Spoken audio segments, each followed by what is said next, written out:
ఎలక్షన్లో ఒకే కుటుంబానికి చెందిన వారు పోటీ పడ్డం సర్వసాధారణం. అన్నదో పార్టీ అయితే తమ్ముడిది మరో పార్టీ. ఇలాంటి పోటీలు తరచూ చూస్తూనే ఉంటాం.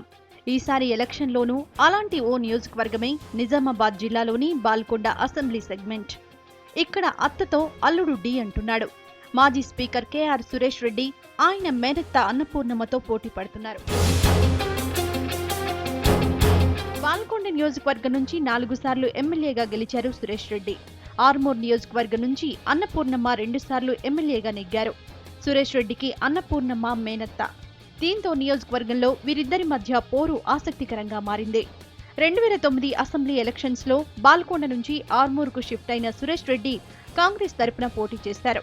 టీడీపీ టీఆర్ఎస్ ల పార్టీల ఉమ్మడి అభ్యర్థిగా పోటీ చేసిన అన్నపూర్ణమ్మ అల్లుడిపై విజయం సాధించారు. 2014లోనూ సేమ్ సీన్ రిపీట్ అయ్యే ఛాన్స్ ఉంది. బాల్కొండ నియోజకవర్గంది మరో స్పెషాలిటీ. ఇక్కడ బావ బామ్మర్ది ఎన్నికల బరిలో నిలిచారు. అన్నపూర్ణమ్మ కొడుకు doctor Mallikarjun Reddy TDP ticket కోసం ట్రై చేస్తుంటే టీఆర్ఎస్ నుంచి ప్రశాంత్ రెడ్డికి టికెట్ కన్ఫర్మ్ అయింది. మల్లికార్జున్ రెడ్డి ప్రశాంత్ రెడ్డిలది బావ బామ్మర్దుల వరుస. అటు అత్త అల్లుడు, ఇటు బావ బామ్మర్దుల ఫైట్ తో 2 సెగ్మెంట్స్ పాలిటిక్స్ ఇంట్రెస్టింగ్ గా మారాయి.